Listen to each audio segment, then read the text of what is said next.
এটা হচ্ছে আমার বাগান। এই নতুন প্রজেক্ট 2025 সালে নতুন প্রজেক্ট হাতে নিয়েছি। এখানে আছে বেগুন গাছ, এটা আছে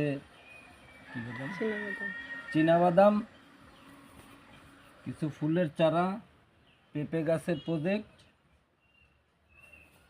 এখানে ড্রাগন ফলও আছে, ড্রাগন গাছ।